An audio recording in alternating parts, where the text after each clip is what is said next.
Welcome to E360 TV, the live streaming and on-demand destination for influential voices and enlightened audiences.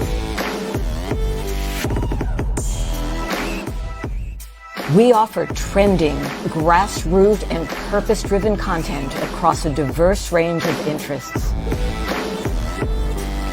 E360 TV is more than just watching programs. We offer the ability to interact with live shows connecting audiences to real, authentic influencers and storytellers while streaming to millions of devices.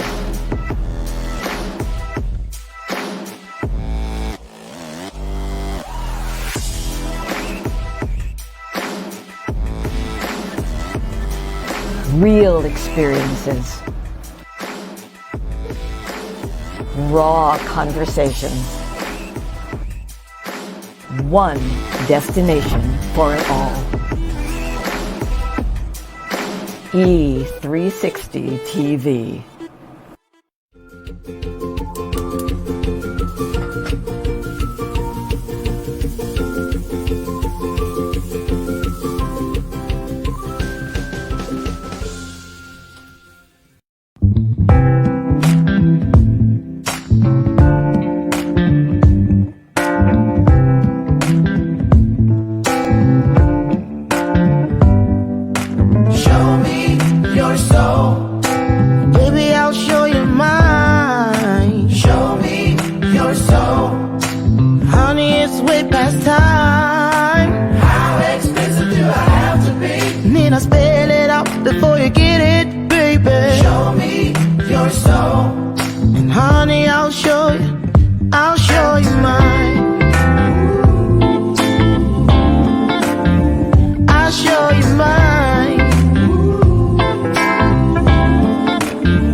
Don't see what's yours for the taking tonight. Ooh, show me your soul, baby. I'll show you mine. Show me your soul. Can't you see it's way past time? How explicit do I have to be? And then I spell it out before you get it, baby. Show me your soul, and honey, I'll show you. I'll show you.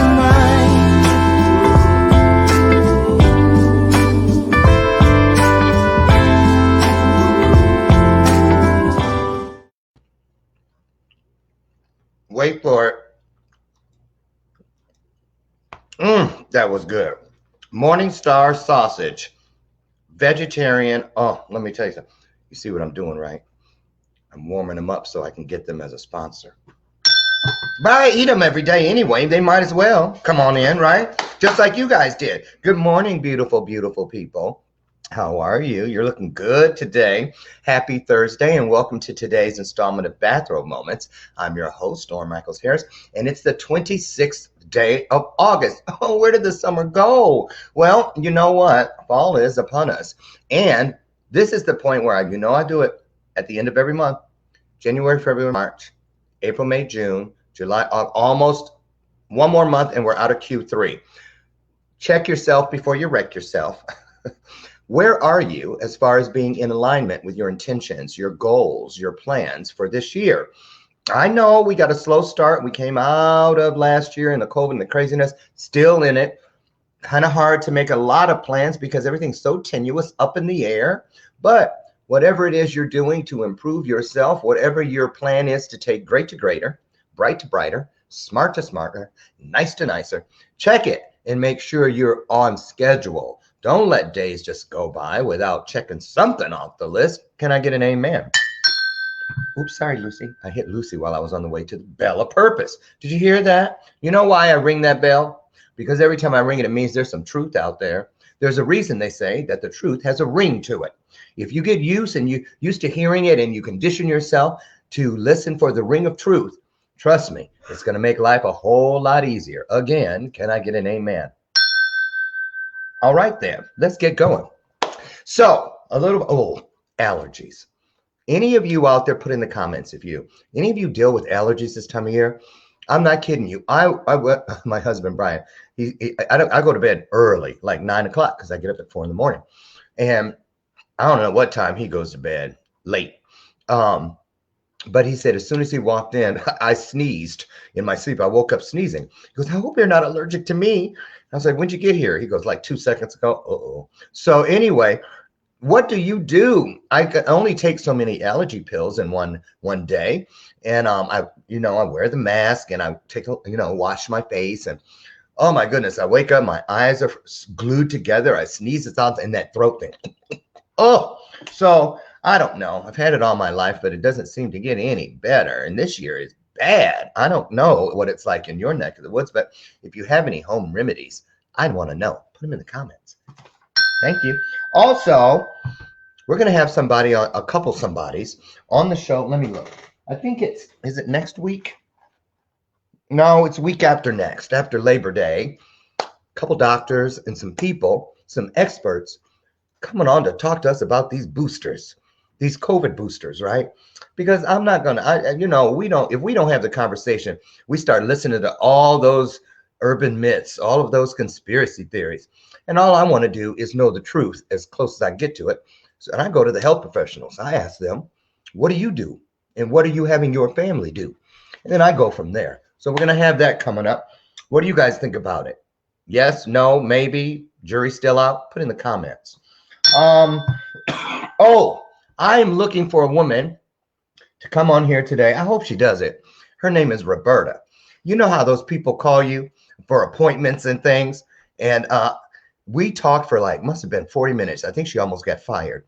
She's in her 70s, and she works for QTC, which is a company that makes appointments for the VA.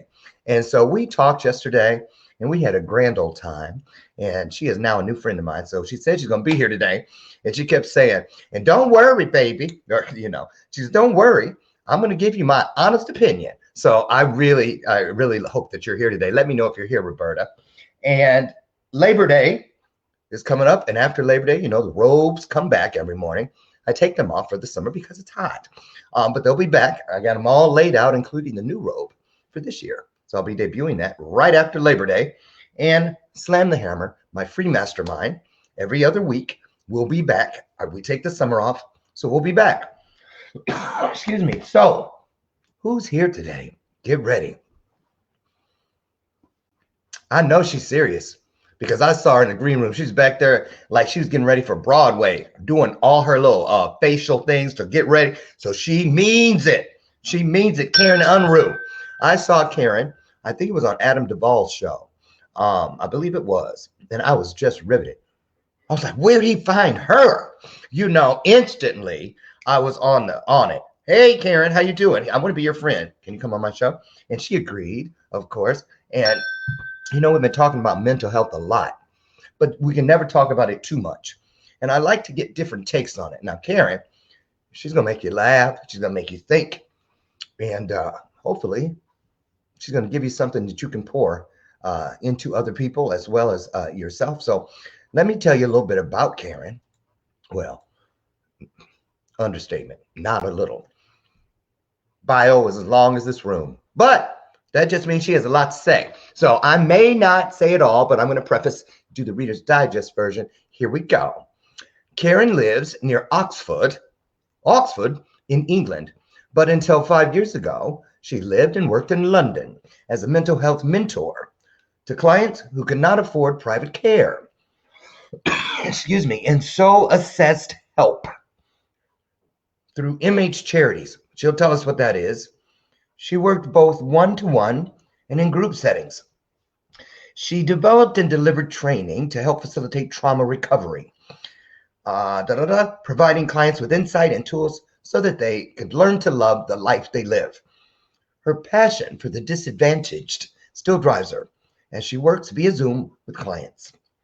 So there's a whole bunch of stuff, but I'm going to save it because I want her in here now. So without further ado, let's give a Bathrobe Moments welcome to a first timer. You know, be extra nice. Don't scare the woman. And put your hearts on the screen and put your hearts into this conversation. It is a serious topic and it belongs to all of us. Here she comes. Get ready. All the way from Oxford, Karen Unrue.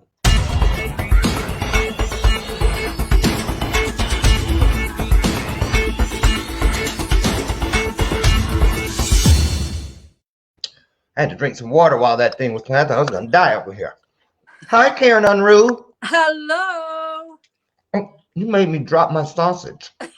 Well, that's a euphemism for you. If I only had a quarter. So anyway, I just love you. Seriously, I went and watched a bunch of stuff that was out there with your name on it. Oh. And I got some memes to show. I love your style. Tell us about Karen. Yes, you are unique. You are unapologetic. And you put it down so we can pick it up. And I love it because you put it down hot. And when I pick it up, it's still hot. So that's great. So why don't you tell everybody what a beautiful view of the loo. I'm like, okay. Now, hey, listen, people always get it confused. Instead of saying bathrobe, they'll say bathroom moments. Well, this is it. Now, oh dear, I should have shut the door. But I've been twizzling around this blasted room trying to get a proper light. And I hadn't noticed. Bloody hell. Well, yes. Bathrobe, bathroom, whatever. Right. If you like it, I love it. And so I love it. It's so porcelainly white. It's very very nice. It's actually a public toilet, so it is. No, it isn't. Oh, okay. And look at that. Is that a leopard print couch? That's my leopard print couch, Loren. Yep, you're not the only gay in the village. Who knew? Did you hear that? Oh, kiss her. Oh, I didn't know that, Karen. You didn't know that? Oh. No. Oh, well, you know, I had a little clue or two, but the 4 agreements asks us not to assume. So I didn't. I was going to wait. But yay. So Karen, tell everybody. You already cracked the shell. So tell everybody a little bit about where you are, what you do. And then we're going to go back and let you tell us about young Karen up to this younger Karen that is in front of us. Because you age backwards. You age in reverse. I'm very aware that I'm probably looking at the wrong place in the camera because I'm not looking at you. Can everybody see me okay? Uh-huh. Okay. We're over here. So, yeah, as Loren said, I now live near Oxford. Lived in London for the last 15 years before that, but was raised in Warwickshire, near Stratford-upon-Avon, where the Bard is from. My backstory briefly is that I was raised in a very fundamentalist, legalistic, evangelical, charismatic environment and household. Lord. And I had to swallow 3 times on that one. That was a bunch of them. Wow. I'm shocked you got out. So alive. But go ahead. Go ahead. Me too. That's why I stay near the toilet. Right. Told y'all. Okay. I brought snacks. This is going to be so good. Go ahead. And I grew up in an absolutely wonderful, loving family. There was a lot of love and laughter.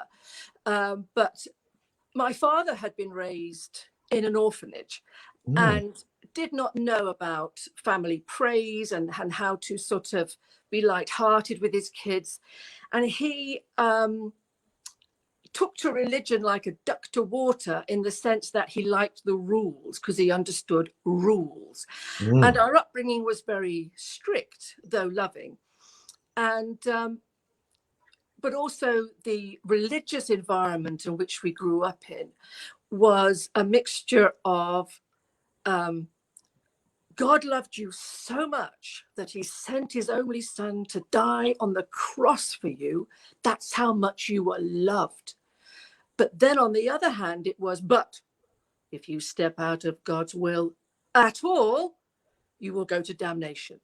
So even though there was love, there was always that, oh my God, what if I get it wrong? What if I step out of God's will, whatever that might be? Mm. And my mother had manic depression, or what we call bipolar now. Oh.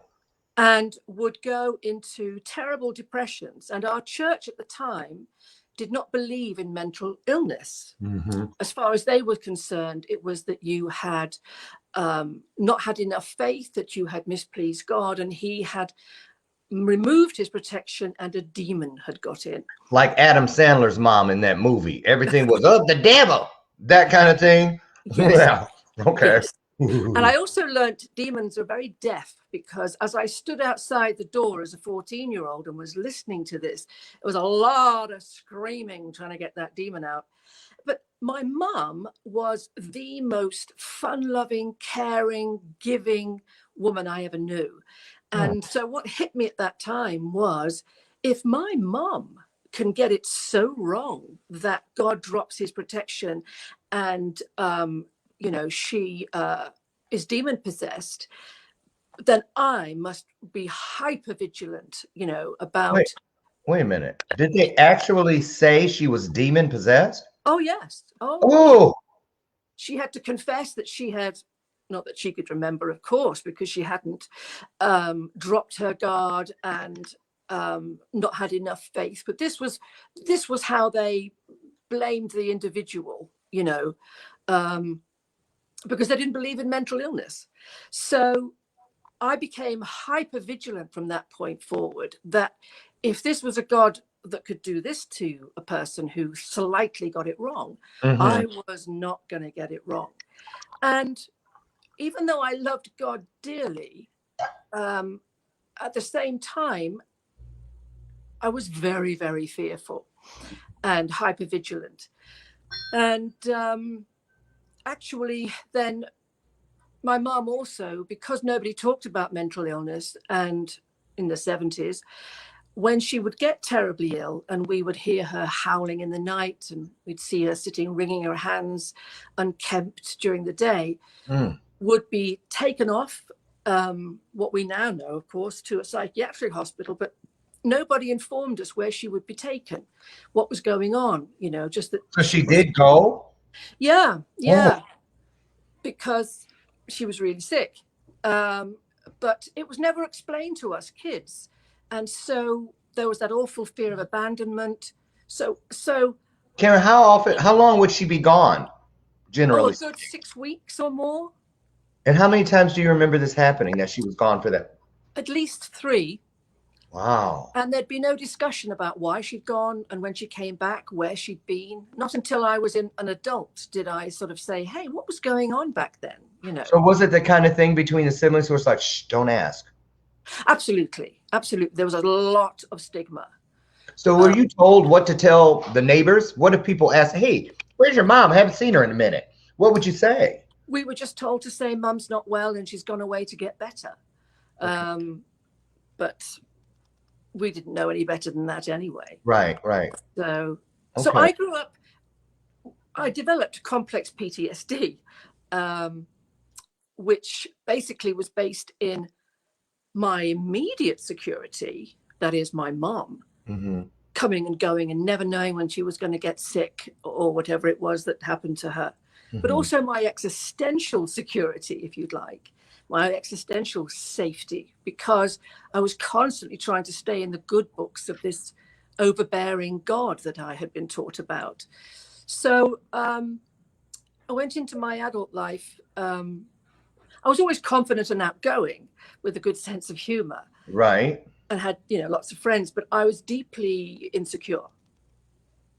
Did you ever, can I just put in here and ask, did you have how many siblings? I have a brother and sister. So there are 3 of you in there. Yeah. And where did you fall in the pecking order? Darling, I'm the eldest. Are you? So you're the eldest. So did your younger ones did you guys ever think like, is this catchy? Like, does it pass down to us? And was that talked about, or was that also unspoken? It was unspoken, but in our later teens, my sister and I would say to each other, what the hell is this? is this something that we're going to happen to us? Right. But because it was also made to look like it was linked to your relationship with God, we were both real busy trying to be real good, and afraid of this ethereal. Being stricken with it. Yeah. Right. Yeah. Oh. Yeah. And in fact, then when I was 19, I met an American GI who was stationed at an Air Force base near us. He came to our youth group. Air Force. Yeah. Yeah. Of course. A whole Yeah. crowd of these American Air Force guys came to our youth group, which pleased us girls no end, because the boys there at the time were just weak-chinned, spotty specimens. Oh. And in came these 6'2" sort of, Americans in their uniform. And I started dating one of them, and he seemed real nice, and basically started asking me to marry him within no time. And I'm like, no, I've got a place in university. I'm not settling down yet. No. Yeah. But then one day he turned up and he said, God has told me that we are to be married to do a work for him. Oh. And in my church, it was the men that were told what was happening for the women. Oh, they were the ones that got the call from Commissioner Gordon. Oh, since I have a Batman shirt on. Hi, it's me, Todd. You know that Karen girl? Marry her. Okay, all right. Bye-bye. Is that kind of how it went? Shouldn't I see if she's okay with that? Uh-huh, I've told you. Right. Like what she thinks matters. Right. So, okay, so he says this, and then what do, Agnes of God? Well, Agnes of God, yes. First of all, I was like, no, that's crazy, but as you went, afraid you were going to be struck. Well, he knew what he was doing. He turned out to be a real narcissist, and he knew what he was doing because he said to me, are you sure? It's a scary thing to step out of God's will. And that's when, the icy hand of fear went on my heart. And I was just like, oh, shit, I better get married then. Because my biggest fear in life was to displease God. I'm sorry. I keep thinking, I could just see him like he's standing right next to you and he says it, and then you question, and he goes, well, why do you think about that? Let me just move over here out of the way, just in case, right? So a lot of intimidation. And of course, he knew what he was doing because he was American. And so he knew how you were going to perceive what he said. He came from that kind of background too, yes. Oh, as well. Okay. So he was real. He was legit. Yeah, well, no, not legit. So you married him? Yeah. 5 months later, I married him because my father fell for it. My mom fell for it. Even my pastor, was, yes, this is from God. And I can remember we went on a pre-wedding little holiday a few days to a relative of mine in Wales. And I remember saying to him, something must be wrong, I said, because I'm not even really attracted to you. I wouldn't care if you never kissed me again. And he was just like, honey, it's okay. Honey, it's okay. God will make it all come right once we're married. You just got to obey him. Oh, did he have a southern accent? He was from West Virginia, by golly. Okay. Wow. My God. I'm just seeing the vibes and energy of those conversations going all over the place. Okay. So what'd you do? Just lay there? I'm just saying. I'm just saying, because so to speak, yes. I mean, 5 months after meeting him, I was standing at the altar in a white dress, thinking to myself, I'm sure other women don't feel like this at the altar, wondering if they're doing the right thing. But yeah, 3 days later, we had moved back to America where he was stationed. And I then endured 9.5 years of an abusive marriage. So I've been well. So how old were you when you get married? Just 20. Just 20. So now an entire decade of your youth. Yeah. And how did you get out of that? Because narcissistic relationships, you just don't say, oh, this ain't working for me. Yeah. You know what I'm saying? What? Yeah. And was there ever any domestic violence, if that's not too personal? Oh, a lot. It was mostly emotional and verbal and mental, Okay. but there was a lot of pushing and shoving and fist in my face, saying Threats. nasty things. Mm. And then toward the end, he began to hit me because I began to stand up to him, because by that time we had a son who was born 2 years before I left. So he was little. And I remember thinking, I might try and raise this boy to have good morals, good values, treat women right, but he's going to see the way his father's treating me. So I thought, right, I've got to get past this barrier where I just submit because I'm too afraid. Mm-hmm. And so I began to stand up to him, and that's when it went beyond just verbal, and he began to hit me. Yeah. So can I ask? Okay, so you have two layers of onion going on behind what people were seeing. And what I mean by that, you have the well, I don't know that because maybe you hadn't been dealing with the sexuality issue yet, but you also have the churchy thing going on. Yeah. So I don't know how that's like, to me would feel like being in a hall of mirrors. Yeah. You know, when you're looking for the way out, everything looks the same, you know, like a, you know. So when did you start, which did you deal with first, the Christianity part or the sexuality part? The sexuality part really didn't have a chance to raise its head because I was too busy dealing with the churchy part and the marriage part. Sure.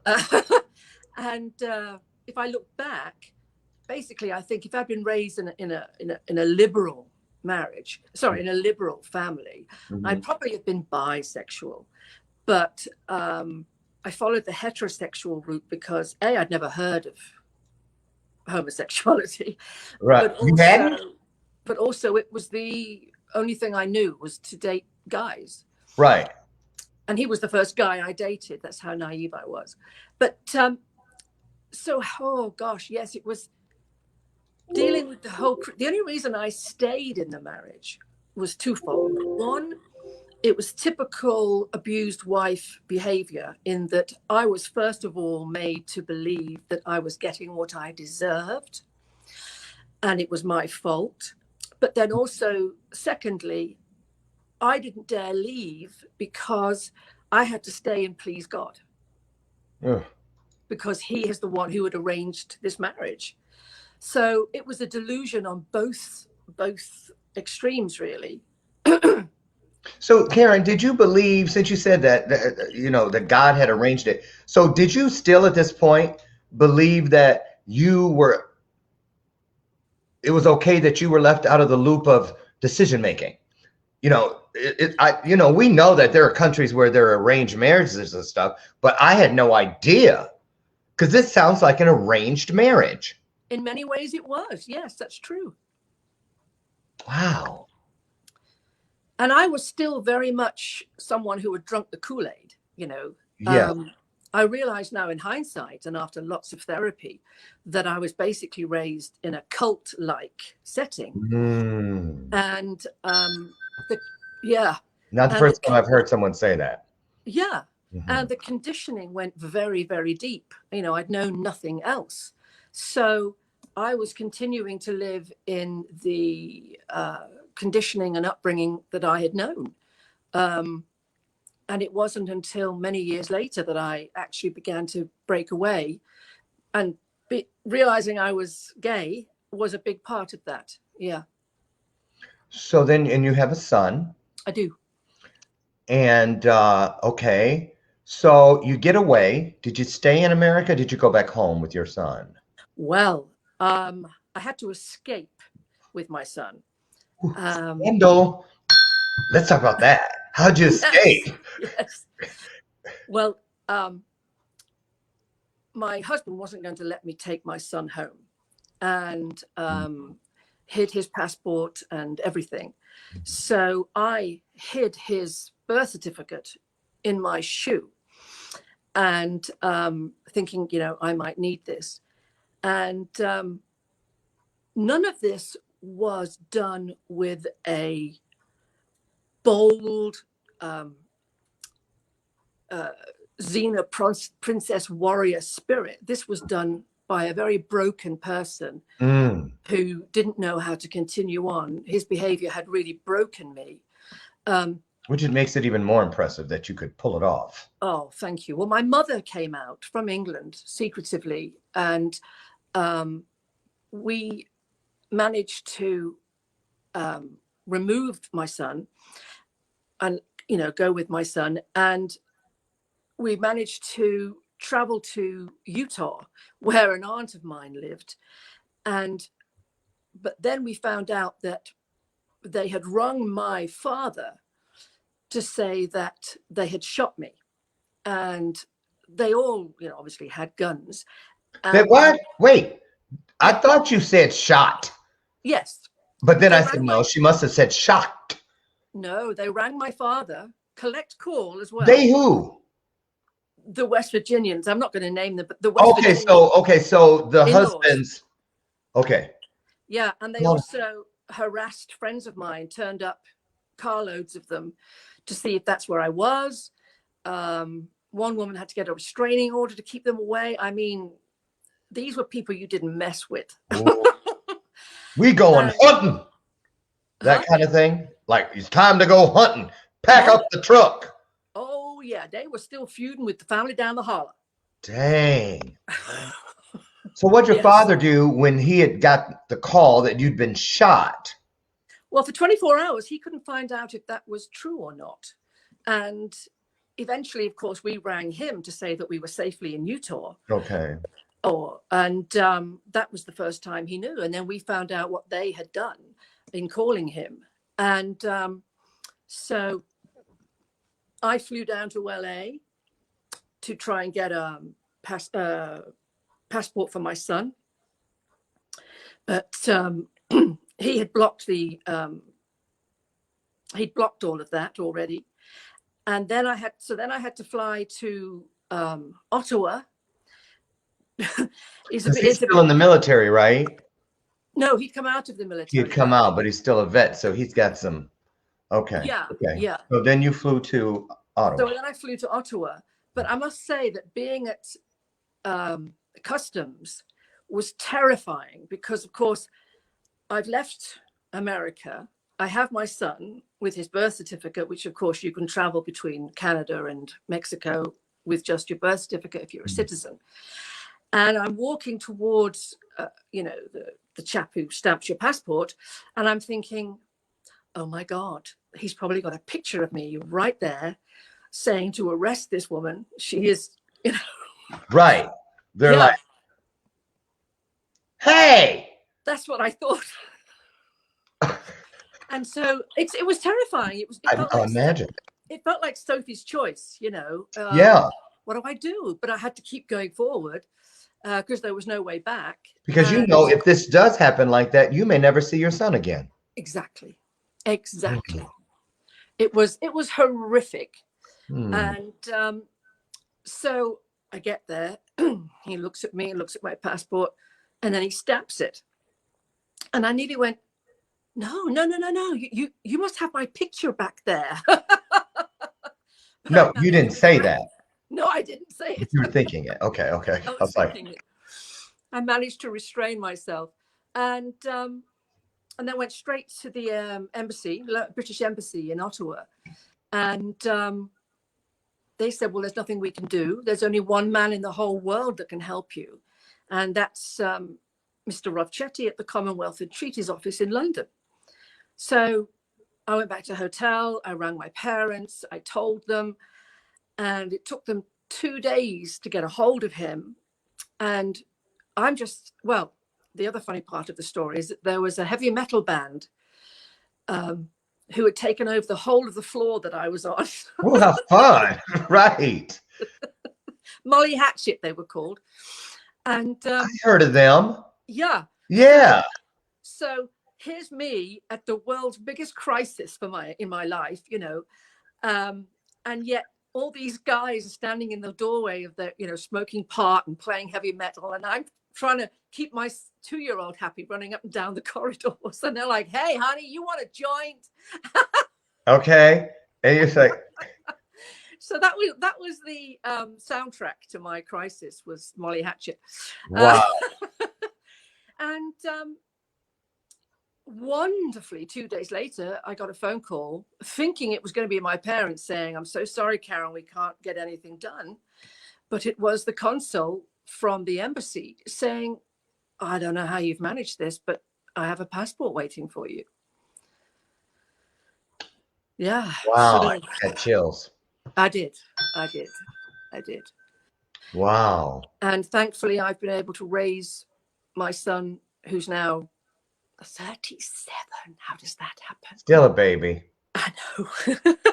Without any of the violent input of his father, who knew where we were and had the chance to go for custody or joint custody or whatever, but didn't bother.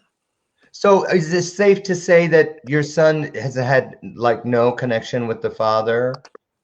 Well, he looked for him when he was 17 Okay. and found him. But his father just changed his email addresses. So my son, being an IT expert, sort of followed him around his different emails over the years. And eventually his father just said, "Look, I don't want any contact with you." So he hadn't changed. He hadn't changed. And No. it's like probably looking at the son as if you traitor, like Yeah. he crawled Yeah. away from him on his own or something. Yeah. When we come back from this 1-minute break, we're going to talk to Karen Unrue, our guest today, about how she, after she got away, how she found herself inside of all of that rubble that was left from everything that had happened. That and a bunch more. Get your questions and comments ready for Karen. We'll be back in just 1 minute. Don't go away.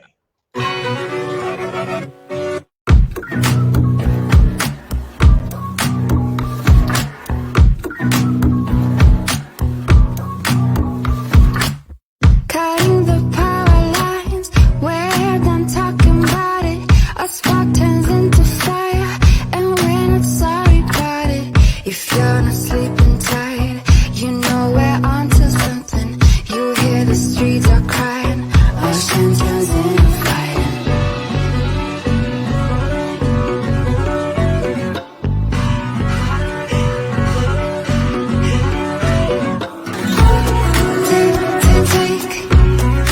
Take it to the streets, hit control of the lead. Take it to the streets, hit control of the lead.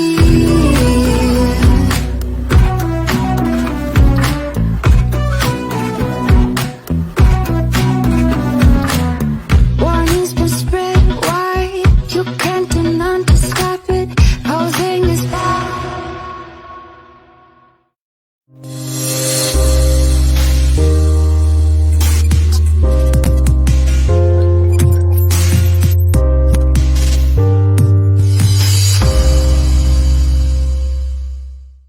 Good morning and welcome back to today's installment of Bathrobe Moments. I'm your host, Loren Harris. And before we get our wonderful guest back in to finish this riveting story, Karen Unrue, I wanted to remind you, if you're looking for a healthy choice instead of soda, sugary drinks, that sort of thing, go to the juice aisle in your local grocer and pick up a 6-pack or an 8-pack or a 12-pack of V8. Why? Because it's 100%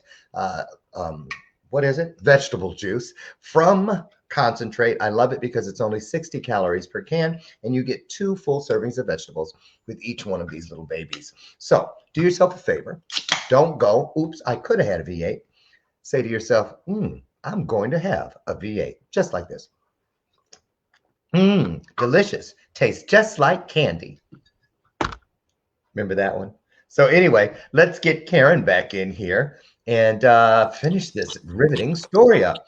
So Karen, when we left, you had just escaped, had gotten the passport for your son, and now we'd like to know what was left. What did you find when you walked into that room that used to belong to you before there was a son?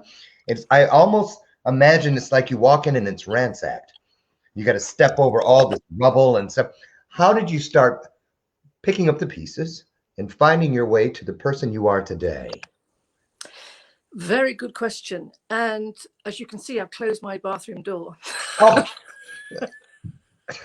we were used to it by now. What, do you think somebody was going to go in there, not know you were on the air, and just go in and plop down? And oh, that would have been. I did have a show one day where the guest's boyfriend didn't know she was on a call and just walked butt ass naked back 2 or 3 times. And then she tried to stop him. We were like, no, let him go, you know. But anyway, that was another year. So tell us what happened.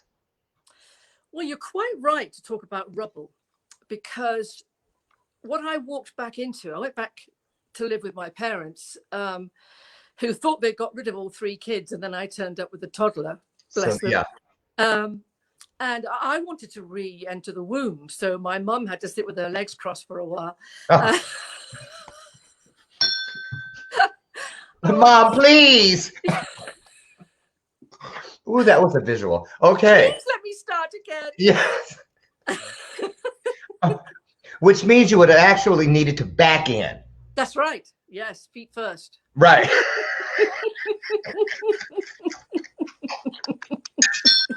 Okay. Yeah.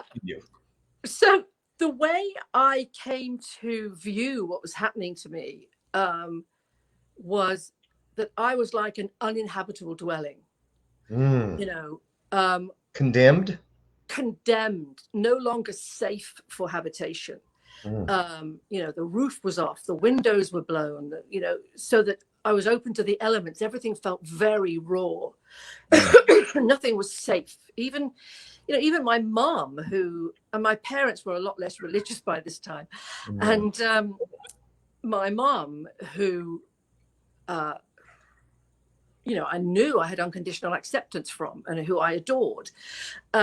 She only had to say a tiny little thing that I would take wrong.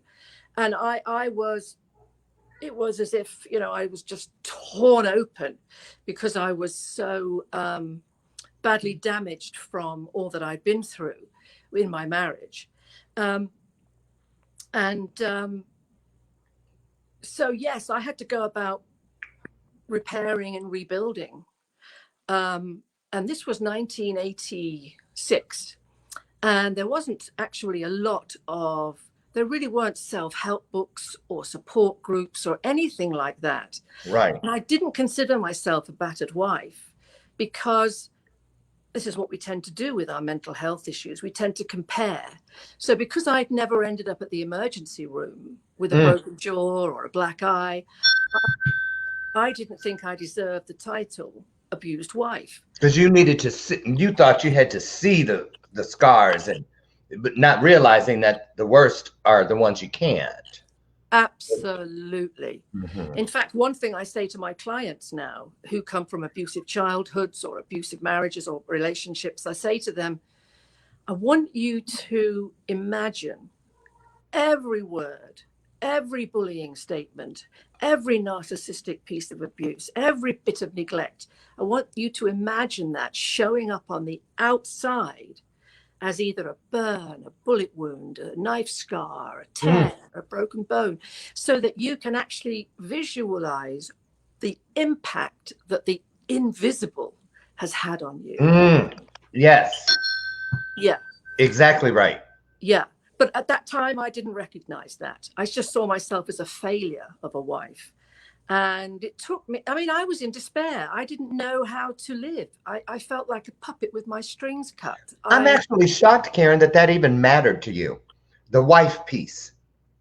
Since you really had this much to say, I mean, I get it with your son, you bore him. But all the rest of it, I'm really surprised that mattered so much to you, even on the back end. Well, it only mattered, you see, because I was still in the grip of fearing not being in God's will. And here I was now getting divorced. And as far as I was concerned, because I'd been a failure of a wife, he hadn't committed adultery. He hadn't done any of these so-called get out clauses. And so I felt like an abomination, you know. And it took me many, many years to get past that, even though at this point, my parents, who were now far more reasonable people, were saying, wait a minute, Karen, your Heavenly Father wouldn't want you in an abusive marriage. But my conditioning had been so strict growing up that I hadn't had that evolution, you see. But gradually, I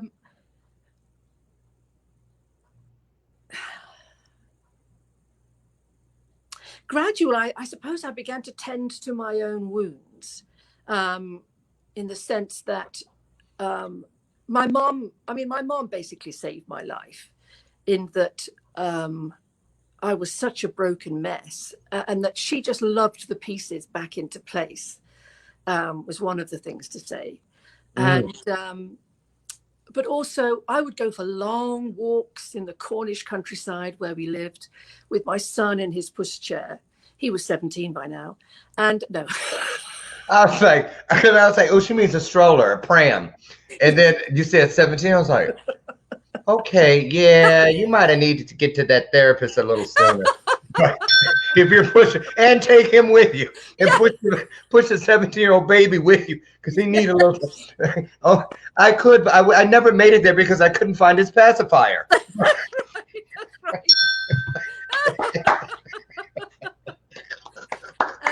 Oh, okay, stop. Go ahead.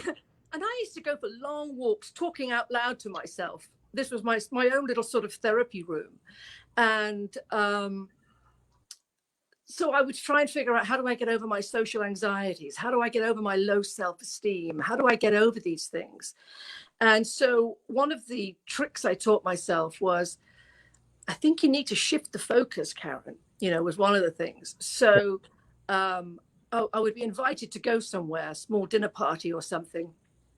And so rather than being terrified of what they would think of me, whether I would, make the right impression or whatever, I decided to shift the focus and focus on who I was talking to and be interested in them.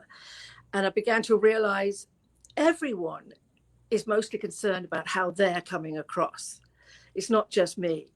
And by shifting that focus in myself, then I don't, and then also when I leave the party, not to ruminate all the way home about, oh, I wonder what he thought of me. I wonder what she thought. Oh, I wish I hadn't said such and such. I would make myself focus on what other people had said and what I thought of that.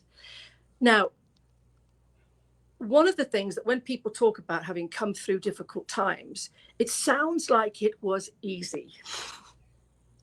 Right. Right. It was, you know how in between the airlocks in a submarine, you have those big doors with the circular handles? Yes. Yeah, that are really hard to close. Right. That was the effort required to shut off from my thinking, the old way of thinking, if you like, the air from an old airlock, and to begin to pursue what felt wrong to do, because it felt more right to be very self-conscious and to worry what people thought of me. But that hadn't been working for me. So I had to do what felt wrong, but was actually right, in order for that then to become something that felt right too. Mm-hmm. And gradually I began to gain confidence. But we're talking years, Right. Yeah. Right. Same thing with me. And I'm going to just say, it was when I try to, give someone a picture of what that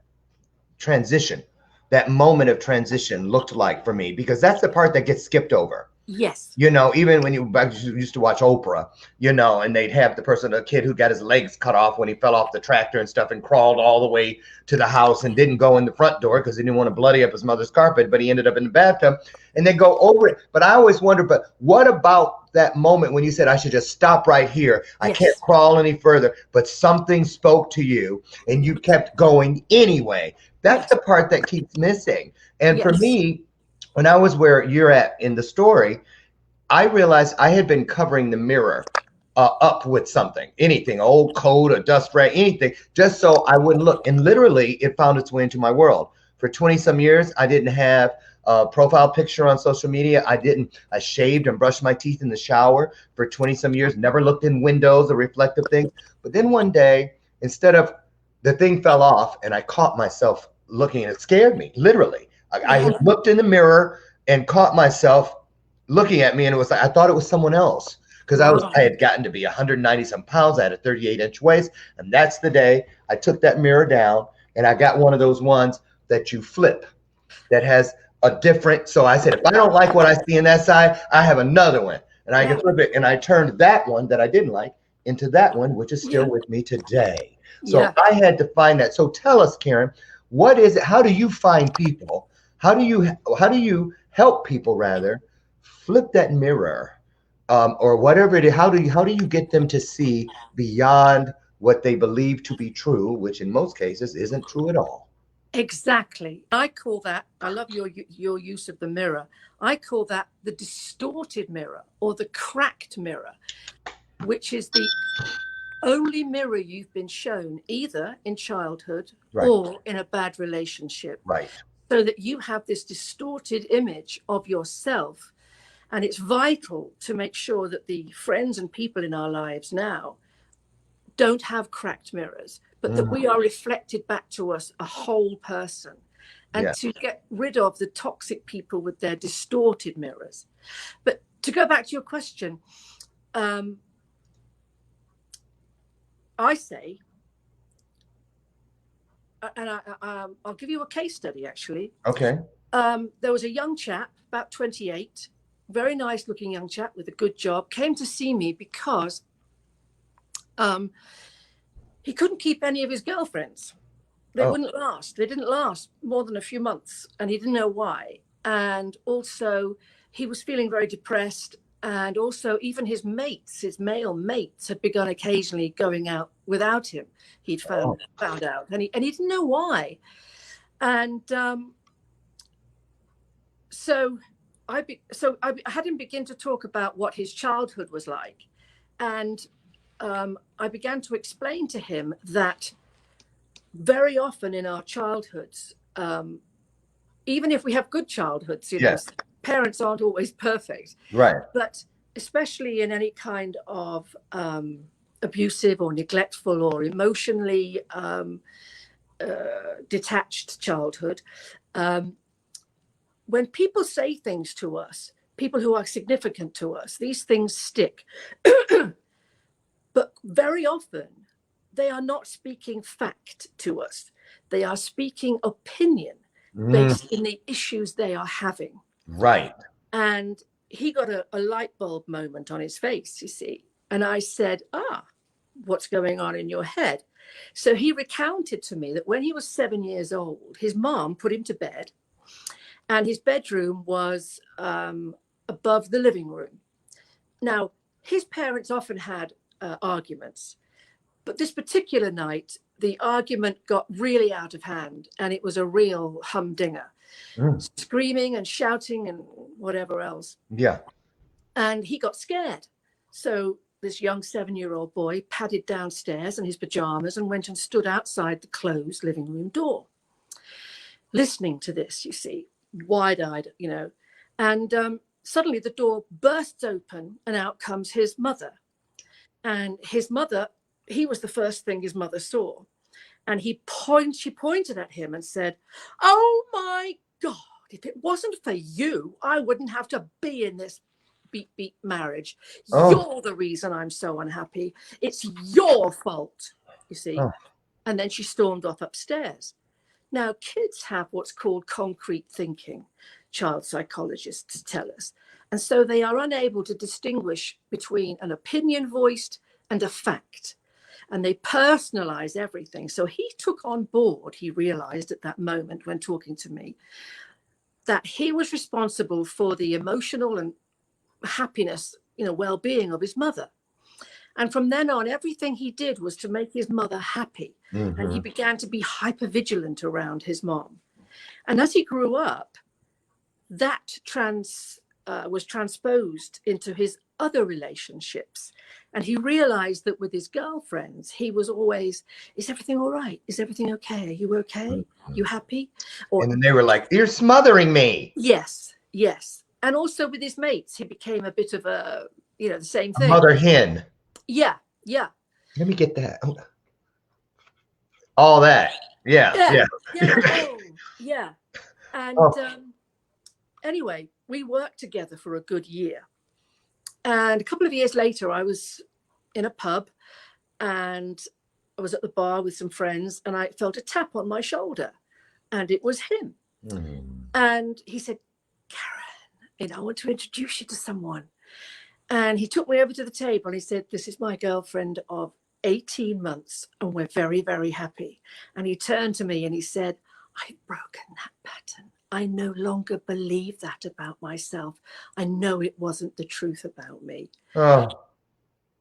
So it's possible when we remove from our vision the mirrors we recognize were not a true reflection of ourselves. Right. And dare to see ourselves in a kinder light, then there is healing. Yes, because exactly. I remember it like it was just 2 seconds ago when that moment clicked inside my spirit and I looked at my scars in that new mirror. But now I could see a faint outline behind every one of them. And the closer I got, the more it turned into a heart. And I heard the voice tell me, Loren, that really is a heart. It's the heart of the story that rode sidecar with the scar. It's just waiting for you to give it permission to be. Absolutely. And that's why our conversations and stories are so, so very important. Yep. Oh, totally. Karen. Oh, I just love you, and you guys put some hearts on the screen. This was just incredible. I cannot believe this hour is over already. Me neither. We have to get you back. And Karen, can you tell people where they can go to continue the dialogue with you? Because I know they don't want this to end so quickly. How do they do that? Well, I post daily mental health tweets and things on Twitter at Karen Unrue. At Karen Unrue. I'm on Instagram at After Alice. Okay, After Alice. Yes. I've written a book in which a lot of this is spoken about, called The Blue Jellyfish Syndrome, which you can get on Amazon. The Blue Jellyfish Syndrome. The Blue Jellyfish Syndrome, yes. Called How to Beat Stigma and Maintain Hope While Living with a Mental Illness. Okay. Wow. Well, I'm going to put the Blue Jellyfish Syndrome up on this. Is that right? Yes, that's it. Okay. Because I was like, is jellyfish 1 or 2 words? Public school. It's 1 word. So it is? Yes. You guys didn't see that. Well, you know what? So there it is. There. That's unless you're covering a fish in jelly, and then it would be a jellyfish. Oh, okay. So push those 2 together, and there you have it. Karen Unrue, I just want to say thank you so much for pouring into first myself and all of those that are here and those that are yet to come to watch the replays. You are a true example of how important it is to never give up and to always get up and to do whatever it takes to stay up. And I thank you for it. I honor you for it. Hats off. Kudos to you. Well done. Well done. Well done. And we will be back tomorrow with the king of the Misfit Nation. Jason Cisneros is in the house tomorrow. We are partnering for the very next Power of We Symposium, my nonprofit. Our big thing is going to be in Chicago, April 28th. Go to powerofwesymposium.com to find out more information. But tune in tomorrow to hear how you can be an integral part of our theme this year, keeping our kids safe. That's what we're going to do. Karen, thank you so much. God bless you. And you guys, yes, you're welcome back anytime. Don't wait for me to throw the line out. Throw it in. If you need to come in to keep us in the loop, you got it. Turnstile invitation, all you. Okay? Okay. You guys, get out there today. Be the blessing that you would like to receive in the world. And remember, we can do some things all by ourselves, but really not too much. We need each other. It is, in fact, the power of we, never the power of me. And remember, we are not above or below each other. We should be right beside each other. That is what we do. We uplift each other, we pour into each other, and we are there for each other. Remember that. And I'll see you tomorrow morning, God willing, out front on the front porch for our next episode of Bathrobe Moments. Be good to yourselves and even better to everyone else. Bye, Karen. I love you. Bye-bye, everybody.